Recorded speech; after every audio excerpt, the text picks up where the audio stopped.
Hello, everyone, and welcome back to Purple Nuna Podcast. I am Stephanie Conti, and I am here with Zencaster user Justice for Derek, aka Savanna Lanausse, and she says Justice for Derek I said Justice for Derek, wow, as a little sneak preview into what our thoughts are for today's review. But how you doing, Savannah? I'm chilling. How are you? I hear I I feel have a like little bit of a story time to not only tell our viewers, but to tell you for the first time. And this okay. is also kind of like nothing movie related, but l- just a life lesson I learned by sheer luck. Okay. Okay, so yesterday, my dad changed the light bulbs out in our front doorway, like in the doorway and everything, the light bulb and stuff. He changed them. So me, my boyfriend Zach, aka also our audio engineer, and I took my dog Molly, aka Rat, out for a walk. And so usually, always on the way out, because it's getting darker, I turn on the light. Thank God Zach was with me because I grab my dog, I'm holding her, and like I put her on the leash and everything. I turn on the light. We walk together maybe 20 feet away from my door, and all of a sudden, we hear weird noise. We turn around, sparks were emitting from the light. Like to a Uh point where Zach's like he said it was like because I was looking immediately at the AC unit. He knew the sound and he looked at the front door. He was smart because I'm looking at the side of the house thinking, oh crap, snake got in our AC unit again. You know it happens. It's we live in Florida. Snakes crawl in, they just get gutted up in there. It's pretty ugly. So I'm looking at that way. His keen sight and sound and everything goes straight to the door. And he says, it literally looked like someone was welding in front of your house. That is how much sparks were coming out. So Oh I was my like, God. wow, okay. So I luckily had my cell phone. I called up my dad. And at first I was like, hey, hey, can you please go and turn off that light to make sure it doesn't emit? He was like, yeah, no, you never want to do that in this situation. And I'm like, well, why? He goes, yeah, if something with the breakers, I don't know the lingo, but essentially saying that I could have, if I was on my alone, essentially, what I would have done is I would have walked out, heard it, possibly seen the lights. And if I didn't see the lights, I would have turned off the lights myself, most likely holding my dog, and I would have fried Oh with my dog in my God. hand. So Molly. not only did I escape that first wave where I didn't, linger any longer, or I could have been showered with beaming sparks, but as well as I almost really could have bit the lightning on the teeth if I had turned off that light myself. So luckily, no one got hurt. But I was like, wow, not only could I have possibly died or been extremely burned once, that could have happened twice because I just didn't know. So if you ever see lights sparking, um, get something that's non conductible. Even if you got to throw a book at the light switch, do it. So that way you don't touch it. Wow. Yeah, because I really would have been like, oh, could you imagine if I got burned on the way out, saw the thing, ran back in, turned off the light, and just got shocked with my dog, and we would have been like dead in the front yard? That's not a no, I don't want to think about I don't Mm-mm. want to think about Mm-mm. Nah, that's some David Fincher type stuff right there. I'm not that. doing any of that. But yeah, so learning lesson. That was a learning lesson. So if you ever see sparks coming off a light, yeah, just call someone who knows what's going on. Don't just go, "Oh, I'll just turn off the light," because that really could have ended badly for me. Well, thank God for Zach. For sure. Like, oh Knowing my god, if he stuff. wasn't there, I would have made every wrong mistake. First of all, I would have run inside, turned off the light, thinking it was the AC unit because a snake got in it. I would have been wrong. I would have been so wrong, and it would have been horrible. So yeah, that was my I'm glad that worked out very for you though. I know, me too, but that's a very lackluster way of like, "Hey, I almost died twice." That's okay. You're here. No mistakes were made. That's what you got to tell yourself. Like, you didn't make any mistakes. Just Yeah, no, thoughts. I didn't know. I don't know breakers and routers and whatever. Whatever. I know, and it's fine. Just now I know, and just if you're listening to this, don't do that. Easy. Thank you. Thank you for Easy the life peasy. advice.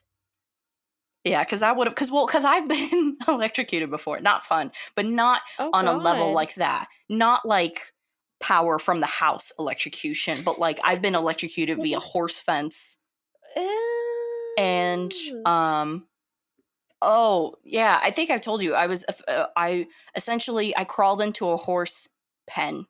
A horse got rowdy, and on the way out, I got hit because I sneaked underneath the wire and I got hit with the fence. It wasn't painful, but it definitely was like I cartoonishly screamed like "Yow!" like that. And then the second time was I was blowing up an air mattress and I literally had my finger on the metal part that you stick into the wall. Mhm. And so when it plugged in, I got shocked. I flew back. My arm went numb for a minute, but I got stuck in between the wall and the air mattress. And I was kind of chilling there for 5 minutes until I could feel my arm again. So you've had a lot of experience with these. It happens in Florida. You know, that's not like maybe not like, oh, like if you live in California or New York or, you know, any of those hemispheres of the US, it's not going to be super common. But Florida, especially with all the lightning we get, it's pretty common around here. All right. Hmm. I'm happy you made it. Thank you. Thank you. Now, we got to talk criterions because it is also the Criterion July sale with Barnes and Noble. So, Savannah, I've understood that you got a movie or two. What movie or I'm two did you pacing get? myself. I'm pacing Hmm. myself. I'm like, I got a month. You know, I got a month Of course, of to really course. dig in. I only got one so far. A Swing Time. It's a Ginger Rogers movie. Ooh, very nice. Yeah, yeah. Start with a little classic. It's very Hmm. pretty. I like the setup for it, and the DVD and the art and stuff is really cool. What did you buy, or how many did you buy? So I got one, two, one box set, three, two box sets, five. How many movies in total is that? One, two, three, four, five, six, seven, eight, nine. I got nine movies, I think. Wow, the Yes, sale I got nine started. movies. You know, I thought I got a lot more, and that's kind of disappointing with the price that All I right. paid.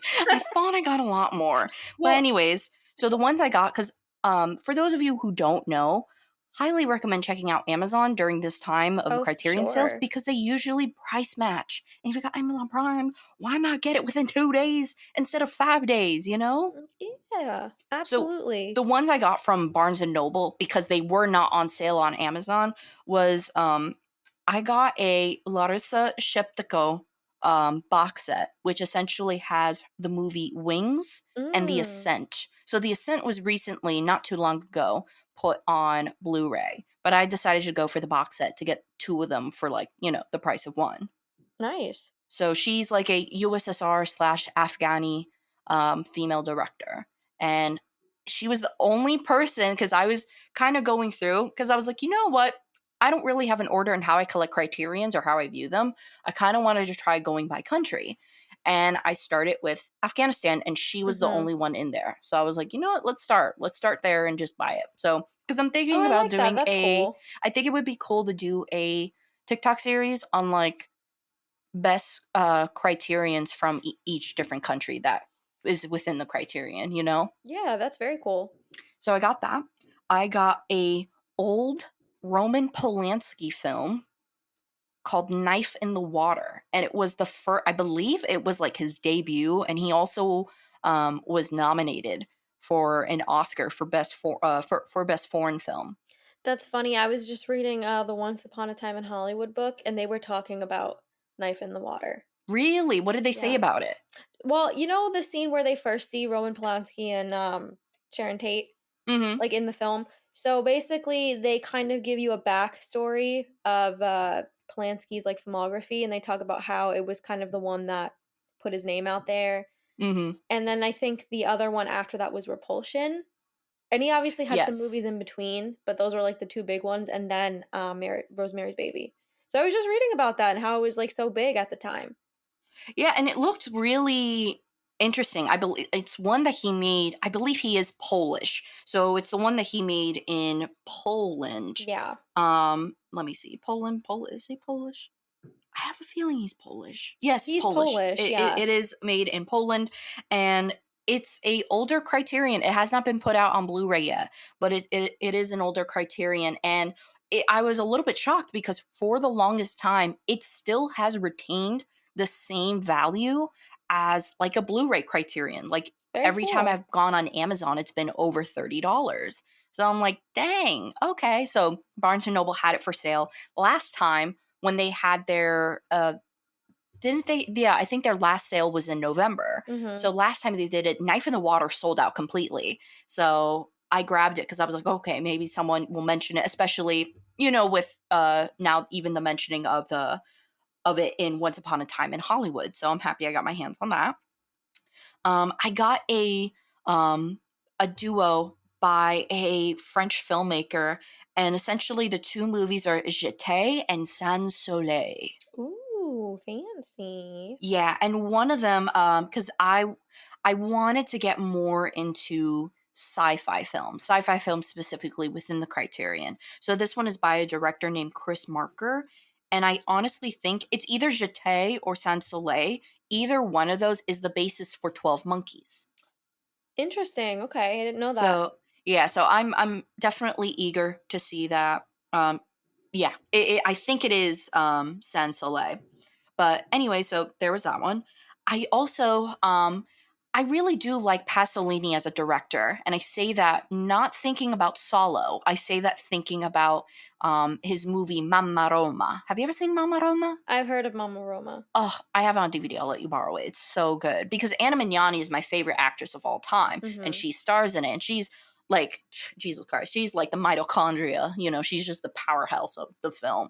And I wanted to, and that was a Pasolini film. And I was like, you know what? I want to see his other lesser known slash less polarizing films. So I got one called Teorema, and that one I'm eager to see because it stars Terrence Stamp, who is the actor who played Toby Dammit in the Spirits of the Dead movie we saw. Oh, He cool. was also, I always remembered this role, the villain in Get Smart. Stop. The movie Get Smart. Don't That's him. Yes. So Wow, full I circle. know, I know. So I always remember him as that. So I was really surprised to see him have like a very prominent Italian filmography, especially in his younger days. So he was Toby Dammit himself. So yeah, so I got that. And then the two I got from nope, I'm wrong. I got three from Amazon. La Piscine. I had to. Are you Great. So kidding we've been me? talking about that for forever. I had to. I as it's funny because I actually have studied like Soviet cinema slash USSR cinema slash Russian cinema, depending on the decade you're talking about, but I've never seen an Andrei Tarkovsky film. Oh, I hear about him all the time. Oh my god, TikTok loves the dude. So I Yeah. was trying to figure out which one to start with because there is Solaris, and that one is kind of related, obviously, but I've been working on something with a similar title. So I was like, you know what, I don't want to pull inspiration from that. I don't want to people think, oh, she's copying or anything like that. So I decided not to venture that now. Um, but I went with The Mirror. I hear about it all the time. I I was everybody debating rave between The Mirror and Stalker. Ooh, I haven't heard of Stalker, but everybody raves about The Mirror on I see So it all the time. Criterion promotes it a lot now too, and then I believe the Criterion group on Facebook, I've heard a lot about it from them, even yeah, before it was everyone released. hypes it up, and essentially, like, and Stalker, I know a lot more about Stalker because Stalker was filmed at a abandoned nuclear slash chemical plant. So after everyone worked on Stalker, like, majority of people ended up getting cancer That's because they were exposed to horrible. like huge levels of like, you know, chemical and radiation and things like that. So I was contemplating that, but you know who was the deciding factor in what movie I was going to pick? Who? Your favorite man, Lars von Trier.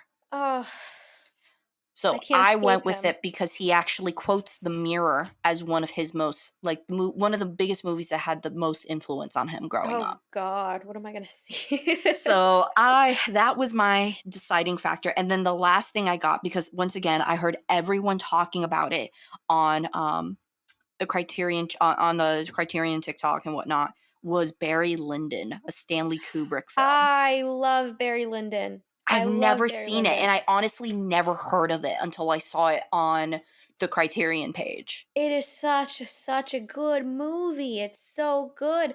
It is I'll give you no spoilers, but essentially a 1700s male gold digger. That is the premise of the Okay. movie. It's so good though. It's basically about a man who's a social climber and how he kind of manipulates his way to the top, and it's such a good Ooh. movie. You know what? We should do a double, like a duo movie, where we review 2 movies, because literally Teorema is the same thing, where essentially it's Terrence Stamp flirting and seducing all members of a single family. What? Yeah, that's Teorema. So maybe I'm we'll up have to for do it. a double feature, a little scandalous double feature. I really like Barry Lyndon. I'm actually, you know what? I probably will pick that up on for the sale too. But Do it. Yeah, do it, do it, do it. And then we can watch them together and review it sometime soon. such a good it doesn't get talked, surprisingly, I don't feel like it gets talked about a lot though in terms of like Stanley Kubrick, cuz you always hear whenever people think of Stanley Kubrick, they think 2001. And Shining and things like that. yeah, this one kind of falls obviously in the Criterion world it doesn't, but in general I think it falls through the cracks. Mhm. I feel like it's definitely like for me top 4. Top 4. Like, of your favorite movies? Oh, Kubrick. Oh, of Kubrick. Okay. Yeah. Yeah, there's definitely a lot more Kubrick I want to dive into. And what the next one, I kind of want to try Eyes Wide Shut one day, but we'll see.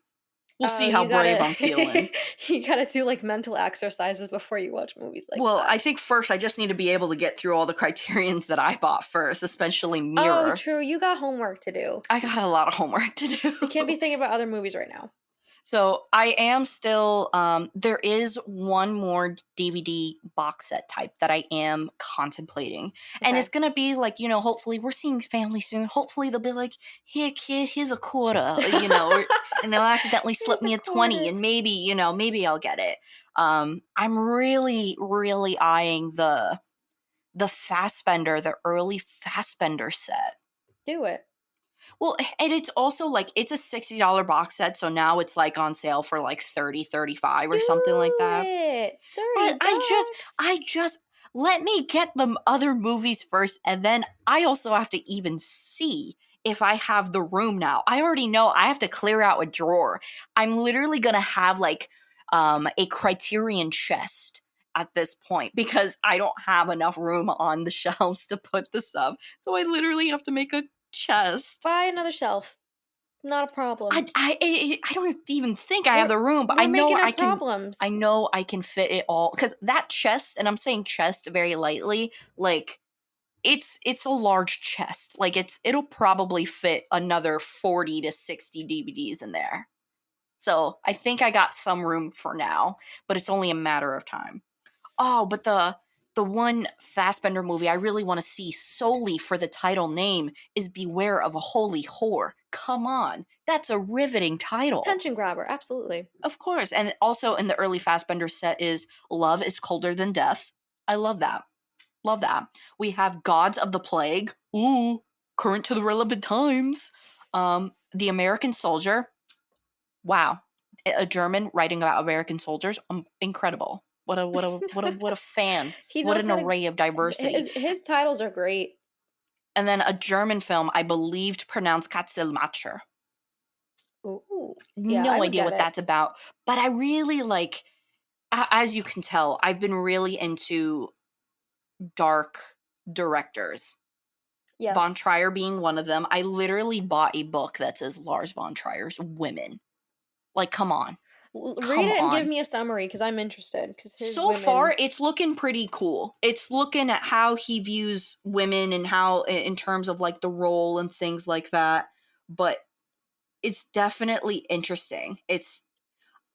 I'm very happy I was able to get it the price that I did. So if anyone's curious, it's called Lars von Trier's Women, and it is edited, or it is by Rex Butler and David Denny, and it's a Australian film textbook.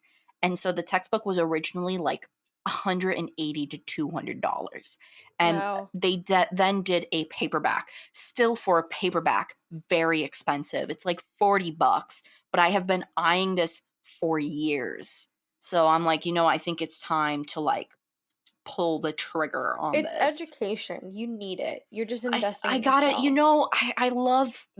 I love directors who just perplex me. And I think that's why I'm really right now into Von Trier, as well as Fassbender. I'm like, what was going on in your heads? And I really want to know. I'm a curious little kitten. Ew, that sounded disgusting. If I ever say that again, beat me.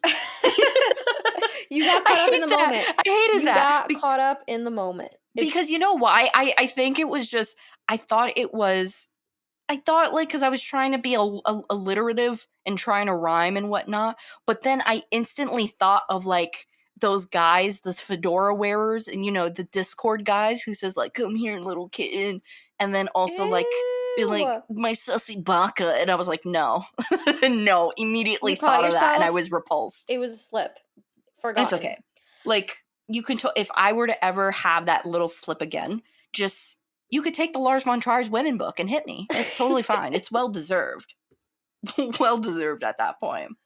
But um, I'm deciding between a box too.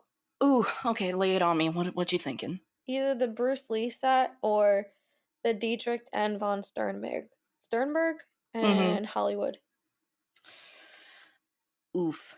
I honestly, if I had a pick, and the reason why I say this one for you is not only because I would pick it, but you've mentioned it more, and it would be the Bruce Lee box set. Yeah, I mean, I think I'll probably get both this year.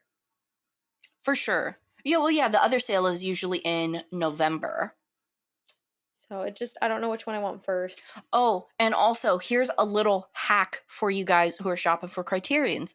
If you have, and this is not sponsored, it totally could be, but it's not. If you have the Honey plugin on Google Chrome, sometimes I've been able to get Criterions with an additional $1 to $4 discount added on top of it just because it would give me a Honey coupon. Nice.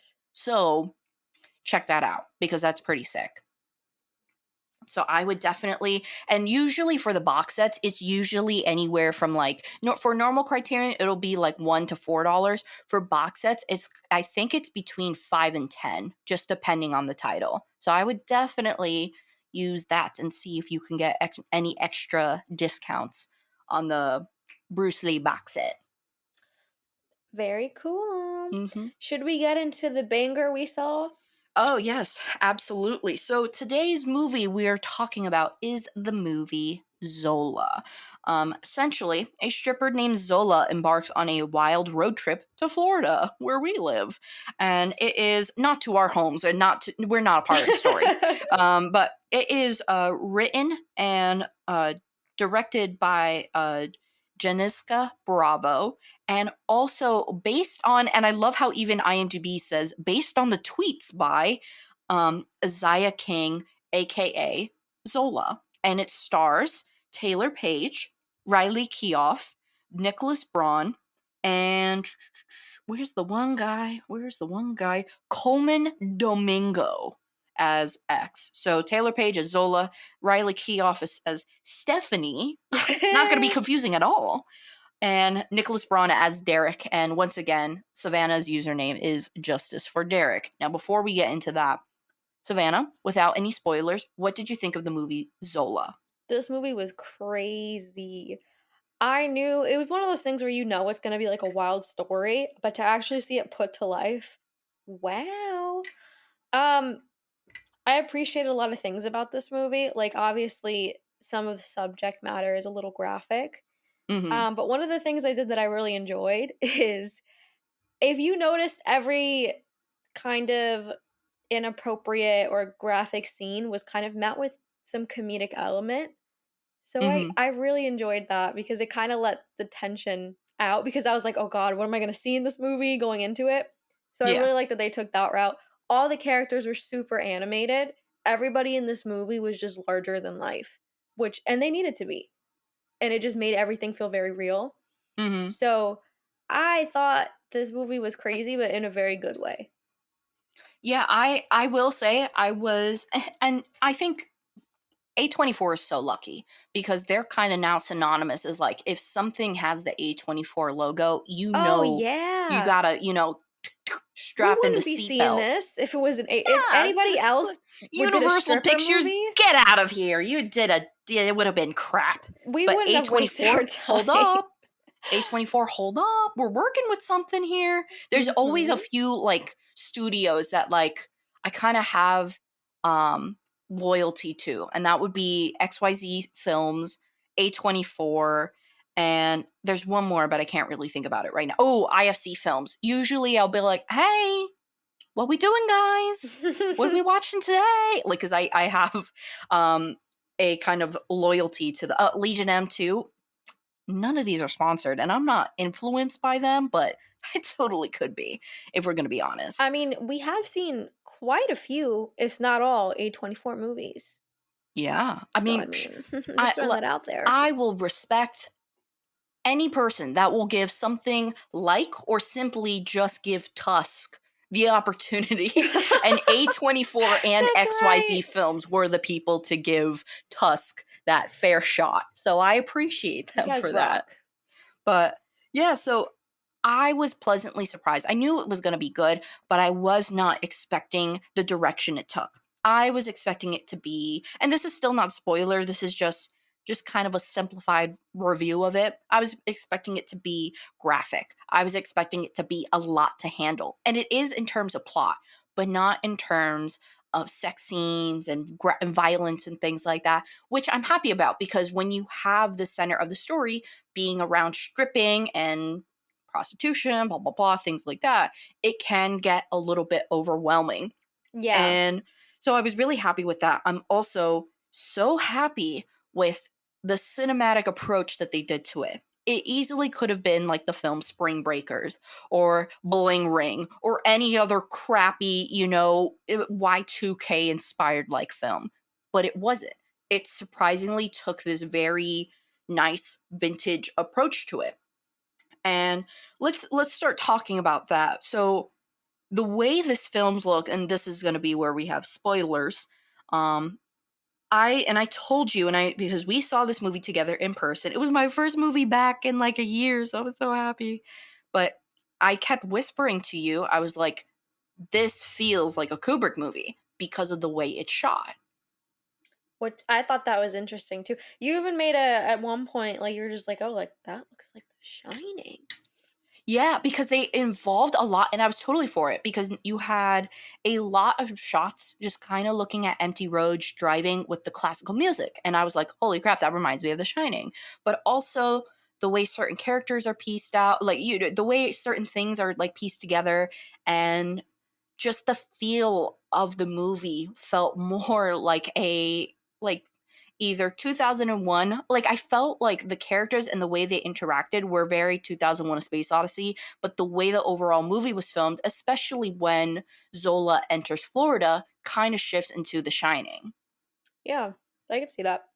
So it has, and it was also shot on actual film. It was not digitally shot. I believe it was shot on 38 millimeter. You can tell. You can tell Yeah. there's a difference between that and digital very easily. And I thought it was a great choice because it really heightened the feel that it was a recollection and that it was someone's story being told from the past rather than ultimately trying to make it feel super modern.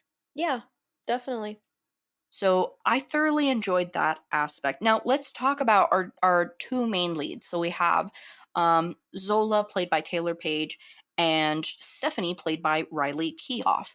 I kind of like I kind of made this gesture to you before we saw the movie where I was like, "Oh, Riley Keough," and you said one other movie, and that's not what I was thinking. I literally looked at you and I kind of like hit my chest and I said, "Simple, from the house that Jack built," which was probably like, My face dropped. I was like, yeah, "Oh." she was kind of mortified because if you know, you know. So definitely, I hope I didn't like I hope that didn't change your perception of the character because that really is, when you can attach that scene to someone, it kind of is like, oh my god, it can become a person's identity. But what Yeah. did you think of the of Riley Keough playing Stephanie and Taylor Page playing Zola? I mean, I think every character is great and animated and larger than life, but I really think she kind of stole the show because she played this very complicated character because she's just kind of like this really loud mouth, for lack of better words, like ghetto, just this, trashy girl, stripper, Yeah, the but character of also has Stephanie, like, correct? yeah, Stephanie. I didn't want to say it because I'm like, well, that's gonna get confusing in a little It's bit. fine. We could also just address it as Riley Keough's character. Yeah, Riley Keough. But she was also this very manipulative person as well that kind of Yeah, brought in Zola and was yeah. playing this game of like, "Oh, come with me." And there was like, I don't know if we're going to get into it right now, but ulterior motives, and she kind of put Zola in danger. And the whole time I think she apologizes once, but they did this really great, and I think this is where kind of Riley shined a bit. They did this really great in the middle of almost to the end of the movie. They did this really great takeaway of Riley Keough's character's point of view. And it's basically this girl just recounting everything, but manipulating to where it's like, "Oh, I didn't even say anything. I'm a Christian. This girl comes up on it." I think she did such a good job switching in and out to this innocent, like, "I wanna have fun," to this kind of manipulative character in a way. Mhm. So and to see her in this role, she's very, very talented.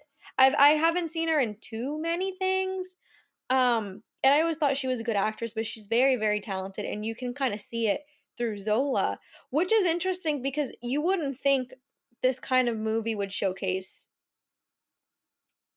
fantastic acting, but it really does. It really does. So, Yeah, for sure. And even, how the characters, and I'm going to say the word written because they are loosely based off real people, but I think in the film, in the beginning of the film, it does kind of mention like this is a loose interpretation of what happened.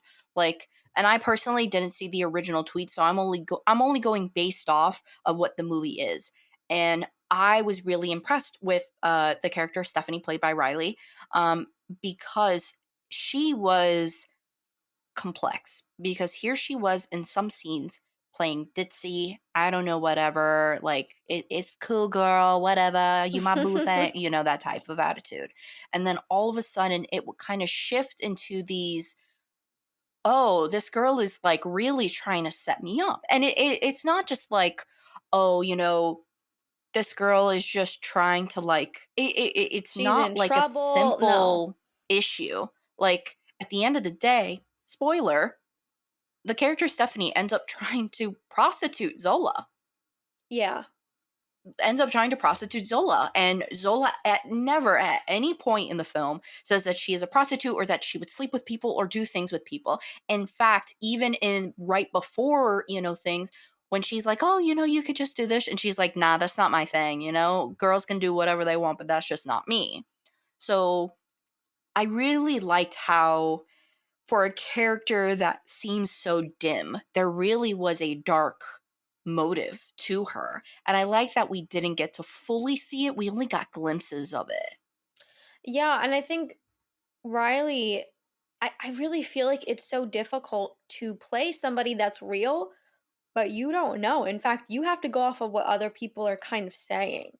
And Mhm. I'm assuming she used the tweets, but I feel like that's so incredible that you are playing somebody that's real, but you don't have any like anything to go off of. You're just going off of words pretty much and what other people perceptions. So she kind of had to create this character that's a real person at the same time.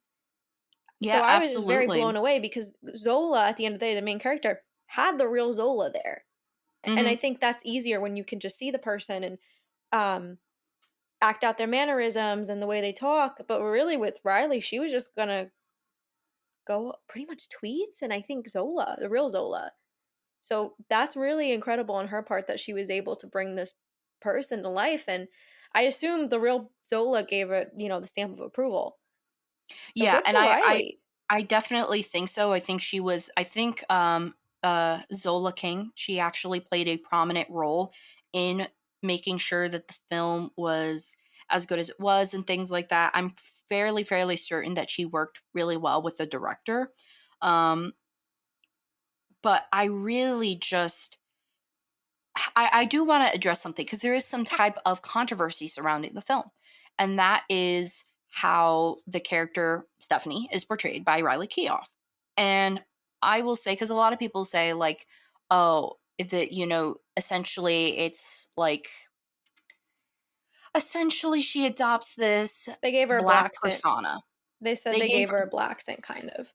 yes. So I personally, I do not see it being wrong.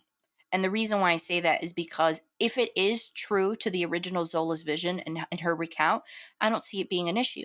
Even if it's an exaggeration of the same character, I don't see it being an issue because there are, I mean, you're from New Jersey, I'm from New York. We know people like Stephanie. Yeah, and also, let's be cultural appropriation was a big part of her character. Yeah, for Like, it sure. made it clear that this girl was just out here, like, saying whatever she wants, talking the way she wants. But yeah, it really apparently I also saw a picture of her, um, a long time ago. It was a part of the original, Twitter thread. I think she looked just like her. Really. So I assume Zola would have given her the appropriate accent that went along with how Stephanie really talked. Mhm. So it's not like this person was written in thin air. Like, this was a real person, and like you said, like, I knew a lot of girls. I still know a lot of the girls that talk and dress like that, that Mhm. are, you know, yeah. So I don't really see a controversy just because that was a real person and it does have a rhyme and a reason. For sure, for sure. And like I oh dang, I actually do see a picture of her. I'm looking at a picture of her right now. Yeah, it's actually identical how they Yeah. looked. Um but honestly, I don't see it being because it also they kind of heighten how ridiculous she is. It's not like she's like, oh, like she's normal and stuff. Like even there's times where the Zola just looks at her like, what are you doing? What are Yeah. you on? And things like that. So I personally, I think it works for the movie, and I don't think they're giving power to it. I don't think that they're shining a light on a character like Stephanie and saying, "Oh yeah, act like this or be like this or she's great" and things like that. So I don't see an issue with the way they acted. I am curious to see what other people think, especially after seeing the movie in full. I don't think people should make assumptions about it until, after they see the movie and actually see how this character is portrayed. But I did want to talk about it because I felt like it would be wrong not to mention it since it did get a lot of backlash. Yeah. Yeah. Um, but Do I a also little. think, Taylor Page did a fantastic job playing Zola. She did a lot, she was really great in terms of her facial expressions, because in some moments, like just the way she looked at people, especially, X, the pimp, and just she had like these eyes that just say like 1,000 words beforehand. Yeah. And I really thought that she did a great job. I had personally have never seen Taylor Page in a movie before. I know she's been in other things too. Apparently, she was in Ma Rainey's Black Bottom as well as White Boy Rick. But I've never seen her performance. But I really thought she did a fantastic job in this movie. She like stripped for this movie. Like, she did, she became a stripper for a little bit. I mean, I wondered. It definitely looked like she had practice because from all the shots and stuff, it looked like she did all the stripping scenes herself. And I commend her for that because that is fantastic when you really want to bring such life to a character that you take on a hobby, like learning how to pole dance and things like that for it. So, but if she actually, I do think you're right. I think I did read something where she did like kind of work a few days as like a stripper in LA, I think, right? Yeah, something like that. I don't think she, like, did it full time for months, but she definitely, like, had some prior experience for specifically the movie. She was doing this for Zola. Mhm. So I commend her because I think in the future when we see her in different roles, like, we'll know, like, this girl's committed. Because if you're committed for this, and it's a great movie, but if you're willing to do that, then yeah. And I do think it was a great choice of her being committed to the movie because it really did, There has to be um some accuracy. of course, and but it really did because easily they could have hired a body double and things like that. But honestly, a body double to do the stripping and whatnot. But it does add that sense of realism. It does add like, no, like she is a stripper and this is what she does type of thing. And I do commend them for doing that. And I do commend Taylor Page for going out of her way and learning how to pole dance and actually pole dance in front of people and things like that. So I really commend her. One thing I really thoroughly enjoy about this movie is, and I've said this before, they easily could have chalked up this movie filled with so much sex scenes, with so much Yeah. nudity and things like that. And I'm really happy they didn't because I feel like at some point it would have taken away from the storyline. Yeah. I do think it was necessary. So, like for example, Riley Keough, I think we see her topless in a scene or two, but I don't think we absolutely see her full nude. Or if we No, do, I it's don't not. even think we see her topless. Maybe not. I think Maybe she's not. I mean, yeah, I mean, obviously everybody's in, like, risque outfits and bikinis and all that stuff, but I don't think we see her fully nude. Yeah, no. And so, what I think that was a great idea because it really just would have taken away. But one of the things that I enjoyed was when they did use nudity, it was rather strategic. Like when we see Stephanie prostituting herself, we see like some glimpses of her having sex. And then Zola's in the corner, just like disgusted and facing a wall and stuff. I think that was great. Well, But also, yeah. I really think one of the best way that they can show prostitution instead of just showing the female actress all completely nude. They decided to just show a bunch of men ranging all different ages beginning to strip and get naked. And I thought that was a really great way at, conveying Yeah, what her job switching. entails. I like that. Yeah, I like that aspect of it too because it's usually focused on the woman. Mhm. Um, but like I said, I think one of the most unique things about this movie is the comedic element to the few graphic scenes that are in it. Yeah. I don't think you could have done it better. Like even in the scenes where they're stripping, which wasn't long, and I appreciated that just because after a while it does get old. Oh my god, the one guy where she's like when Zola's dancing and stuff and takes the money from this really, really, really skinny farming looking white guy. And he goes, "You look like Whoopi Goldberg." She just goes back. That scene was so funny. But that's what I mean. I think that is what gives the movie its charm. Is because when you take those scenes too seriously, like I said, it can get very old very quickly. Like, And "Alright, it we was saw this and we Yeah, did and it that." was extremely balanced, and it also did a good job with that in terms of bouncing off different characters, like Derek. So we gotta talk about Derek Oh, now. this I poor think man. Derek is kinda like the underdog of this movie because he provides a lot of the comedic relief and stuff, but also, like, a new side that you wouldn't think of, and that is the partner who has to silently, well, not so silently, but suffer with their partner going out, prostituting themselves, stripping, and whatnot. Like, This he was man. so funny, and, like, I think especially, like, it really just sets the tone when you just see him pacing in the abandoned room back and forth. He's like, "Cookie, Cookie, are you You wanna hungry? get some food? Do you wanna get some food and stuff?" And I really liked how it was really good to see the juxtaposition between a character like him as well as a character like the pimp. Yeah, oh, wow, yeah.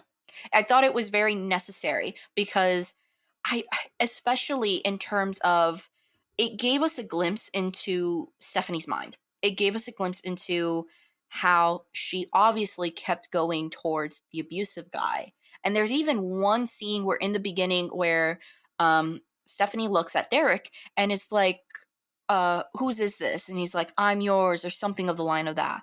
And essentially, an hour later into the movie, the pimp goes up to Stephanie and he points to her and says, "Whose is this?" And she goes, this is yours, like, and things like that. And it really just, I remember you and me both went, oh my Derek was there God. too, this man. And he threw up. The poor kid threw up. He really, like, he blew chucks at that point. But I really liked, because not only did it give a sense as to as to how she viewed herself, but also how she viewed others and how she played others, not just Zola, but how Oh, she was yeah, playing Derek as well. for sure. Yeah, he this poor kid just wanted to come along for the ride. Just wanted to hang out with his girl. He didn't Yeah, get and to he do just wanted that. to, and he just wanted to look at vines, and he just kept Oh. saying, "I'm gonna make movies like this one day," and they're 9-second movies. He the end of the movie is essentially, like, him threatening to kill himself, and everyone just being like, "Yeah, whatever." And then I he's like, will "I'm gonna do say, it. I'm gonna do it." And then he just jumps out a window.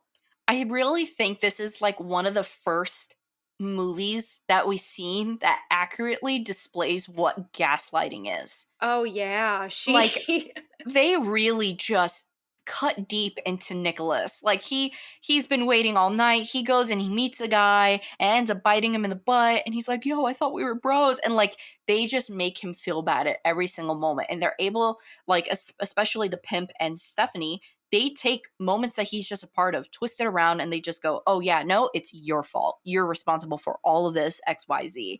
And to the point where, as Savannah was saying, he starts losing his mind. He's like, "I can't do this. I'm going to jump." And he ends up jumping off the balcony, and he ends up hurting himself. But another comedic relief, because it doesn't look like anything serious. He's just bleeding from the head. And then the pimp is driving with him, and they're driving all the way to the hospital. And what does he say to him? And he he's turns like, around and "Don't he's just, die." "Don't die on me, mother effer." And he's just like bleeding from his head and stuff, clearly not going to die or anything like that. But he added a really great element to the film, and I'm really happy that they went with Nicholas Braun. And I was telling you, any movie that has Nicholas Braun, you know it's going to be good. It's usually like any person who was in the movies Sky High. If they have a reoccurrence in a movie, you know that movie's going to be good. Oh, you gotta watch have you ever heard of the show Succession on I know he's HBO? on it. I know he is on that show, and You a gotta lot of watch people it. love him for that. I personally really enjoyed him in I believe he was in Stanford Prison Experiment. Yeah, with the other one. Yes. He was in there. He was also in Perks of Being a Wallflower. Yeah, he was. So there's that. But I also saw him in a short film, and I talked about it on TikTok, Victor in Paradise. Okay. Really good short film. I highly recommend checking it out. It's on YouTube, Victor in Paradise. Okay. So it was really good. But yeah, it's just one of those things where if you see him in a movie, it's going to be good. Alright, let's get to the what was his do you know his name? The pimp? Coleman Domingo. What was his name in the movie? They just call him X. I don't think we learned his yeah, maybe. No, they don't really ever mention his name. I think but in IMDb, he's just credited as X. I just wanna say the best one of the best parts of this movie is the accent changes this man goes through.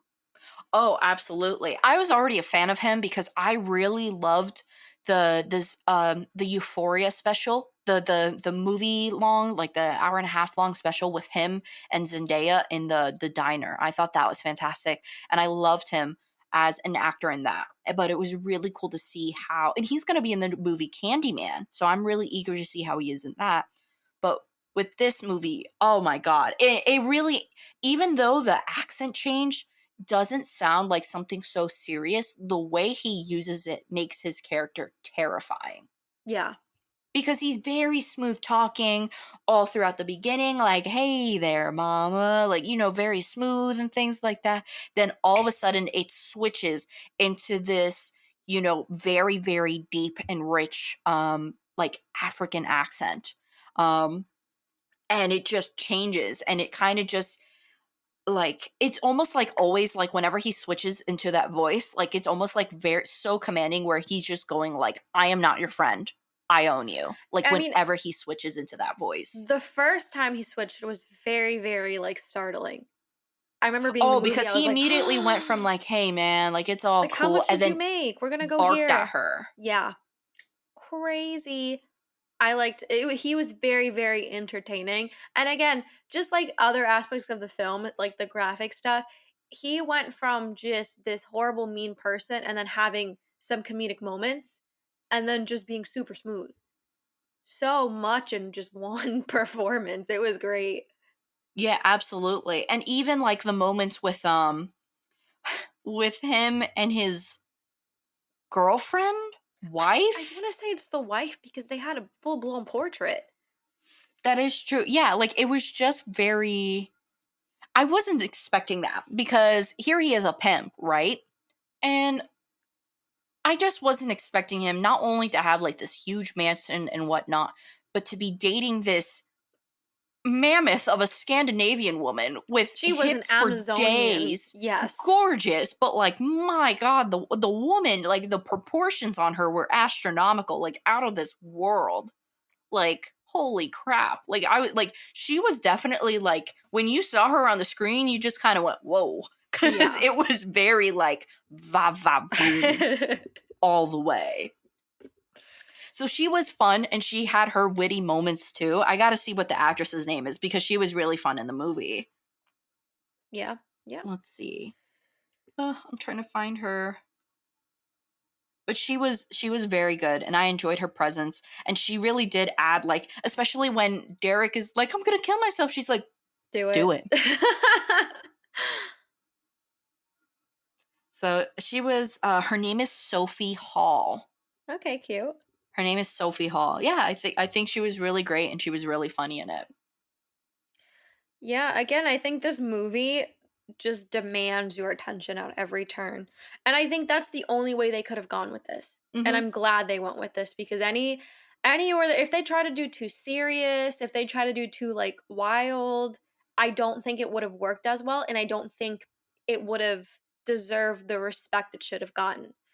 Mhm. And because they went this route, I think the movie in a lot of regards deserves respect, which is crazy because when you look at it, when I saw the trailer for it, like honestly, when I asked you to go see it with me, it was because it was A24 and it was just cuz all right, let's go see it. Like it looks decent, it looks fun. I like Riley. Like I didn't really think it was going to be this good of a movie. You know Yeah. what I mean? Like I thought this was just like all right, And I whatever. think also that is definitely that should be noted before seeing the movie that this is not going to be like your Fast 9 This isn't or going to be Hustlers. That's what I should say. yes. It's not going to be It's not Hustlers. going to be Hustlers. It's going to be a more serious than you expected but still lighthearted movie. Kind of once again, I'm thinking Stanley Kubrick, kind of like Clockwork Orange, where it kind of has these very mild light. It's not really funny, but it tries to be funny, but it's still very creepy. You know what I mean? Like it's not dark kind of Clockwork Orange, or am I just not making It's sense? well, wait, it's not Clockwork Orange. Then what would be another Kubrick film?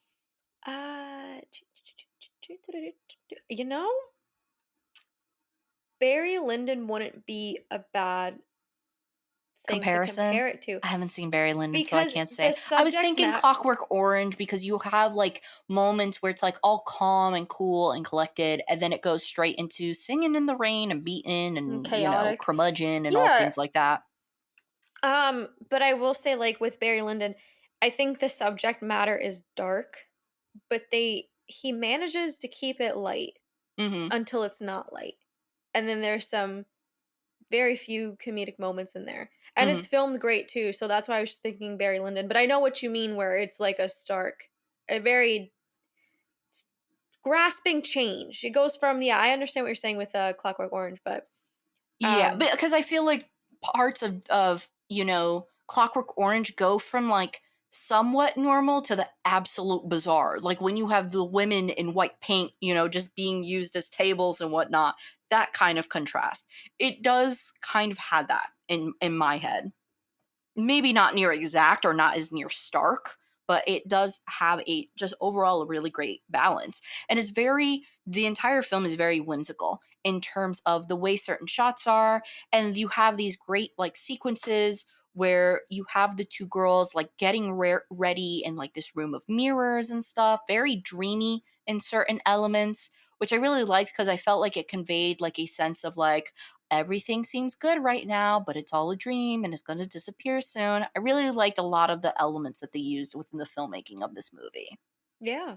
Um, but it's still, with all that said, it's still the fun movie that you want it to be. Because I Yeah. know a lot of people are gonna go into this movie and be like, "Oh, this is gonna be like Spring Well, Breakers," and as of right now, this movie is not doing well at all in yeah, terms of critic reviews. Well, not critic reviews, but like general reception, not doing well. Critics are praising it though.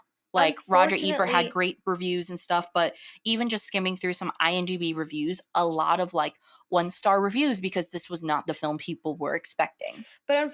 I do think that has to do with how it was advertised. It does seem like a party movie, and it does seem like Spring Breakers and Hustlers because it was advertised like that.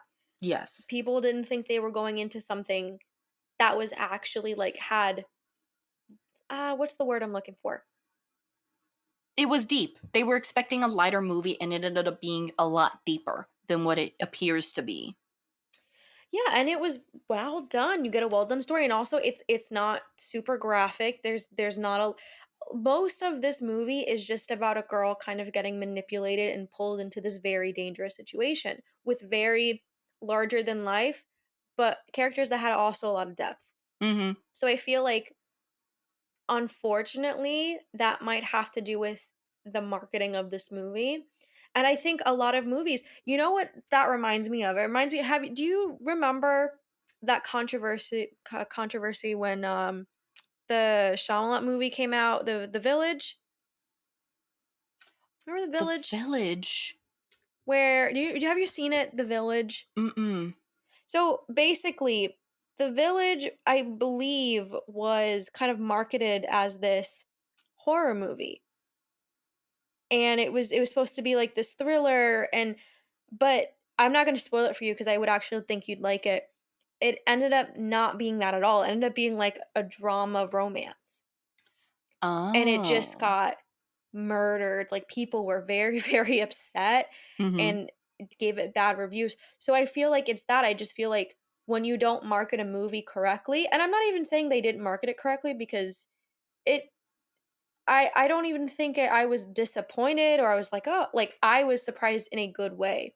But when you market a movie so drastic or different or even just a little bit, you know, a different perspective than what the movie really is, people are gonna be disappointed. And I think it Absolutely. happens all the time.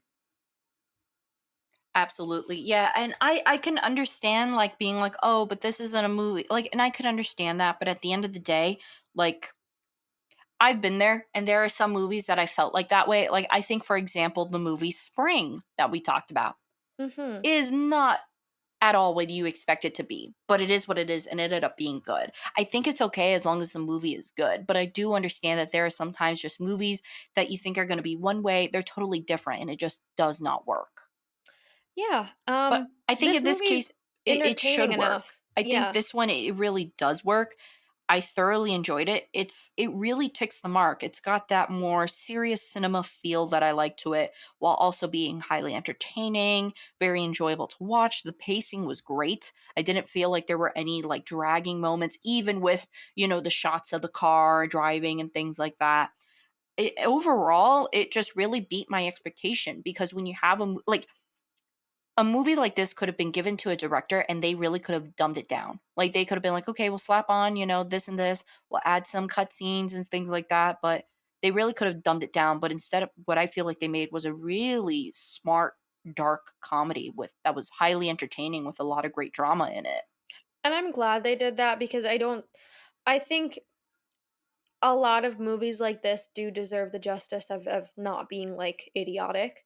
Because Yeah. like you said, they could have made this really, like, graphic and just kind of dumbed it down and made it this crazy wild party movie, but they gave it substance, and it did it justice, and they made something that you could watch that's not this, not to say Spring Breakers was horrible, but it's kind of opposite of this in a way where like, okay, we gave the audience what they want. They wanted this crazy, wild party movie and they added a little things in here and there. But I think they did this one justice and maybe they learned from that. I don't know. Or maybe I was thinking it probably had to do with do you think Zola pushed for that or do you think that was more A24? I honestly think it is more from the director, Janicza Bravo. And the reason why I think so is because, and I told you, she was married to the actor from Fleabag. And I can see this movie maybe having some kind of, not connection, but feel to the show Fleabag, where there were moments that were very serious and dark, but there were also moments that were just really funny and light and airy and things Ooh, like that. that's a So very good point. I'm wondering if it just kind of seemed to be like this new age, and I'm loving it, where a lot of women directors and women writers are now taking on this role where it's like, okay, yeah, we're going to have our funny, but we're also going to give it that seriousness that people are watching or people are wanting to see. Because if you notice that with a lot of TV shows and a lot of movies, it's always split down the middle. It's never really like we're only now finally getting like really well balanced movies and things like that regularly. Normally, I feel like it would be like a once in the blue moon type of thing. And I don't think there's anything wrong with liking movies that are alone highly entertaining or movies that are alone that are entirely serious. But I do think it's a great new movement because life is a balance of things. It's a culmination of different things. Life is never just all seriousness and things like that. And life is never just fun and entertaining and things like that, especially in the long run. So it does kind of feel like that new wave of women-led comedy going on. And I'm here for it, to be honest. Yeah, and I think but that's how these stories get made because truthfully, a lot of people won't see a movie about a stripper that kind of gets in the middle of this prostitution issue. And Mhm. truthfully, maybe it's probably not a movie I would have saw at first. Um, but I think what changed my mind is I saw a lot of the interviews from the movie and I realized I'm like, okay, this could be something or all right, whatever, I'll give it a shot. And if you're that person that doesn't want to watch those kind of movies or doesn't appreciate like doesn't want to deal with graphic scenes, Mhm. totally get it. But this movie is balanced enough to where you could skip 15 seconds and you're on to the next thing. Or if it's not your thing, there's so many other elements to it besides the stripping and the prostitution. So I think in the sense that we need the balance. We need all these balance stories because if not, we're gonna miss out on things like Zola, Mhm. in all honesty, movies that we probably wouldn't watch, just I mean, personally me, I probably wouldn't have seen this if it weren't for, like, the interviews and stuff, but from watching Zola, I think now I will have more of an open mind. But it's like you're saying, it's really the new wave of storytelling. So, I Yeah, where hope you can kind of mix, and like another example would be a show that we were talking about last time, Kevin Can Wait. Another show that is mixed with serious elements as well as comedic relief and things like that and just kind of plays around with it. I really think those are now like just a really great way of telling stories. And now the more that I think about it, this really does have a lot of Fleabag like elements to it that I think work well for the movie. You have moments where Zola kind of talks to the camera, even moments where Stephanie talks to the camera, and that may take inspiration from the show Fleabag. You have a lot of, for example, Fleabag is about a totally slutty, whorish, self-proclaimed woman, and it does not show an absurd amount of sex as most TV shows do. no, and Fleabag is rarely graphic. Even with that, subject matter, I didn't feel like it was horrible, and same with this movie. For the subject matter, it wasn't horrible, and everything was pretty quick, so again, if you're not that person that is into these kinds of movies, but likes interesting or exciting stories, this is where it's at, seriously, and I really hope more people take advantage of the I'll just call it the Fleabag movement. I like that, For that's sure. ours. Mhm. Um, That's credited because to us. We want site sorted you film absolutely. little critiquers and whatnot on Purple YouTube that are gonna be Noon, like, "Oh, it adopts the Fleabag movement." Credit to Purple Noon, to Stephanie Conti, and Savannah Lanausse. that's We it. deserve it. We're putting it out right now. Putting out cite your Absolutely. sources. Cite your Um, sources. yeah, I because want MLA format. I want MLA format. we need more stories like this out, and not just like hustlers and things like that, because at the end of the day there are a lot of real life people that have had stories like this. A stripper, and this she had the most amazing, crazy, I want to say what, like 3 nights of her life, Yeah. and we would have missed that. So I really hope more people get on this wagon, because I don't know about you, but I really want to see more stories like this, and I want to see it presented like this as well.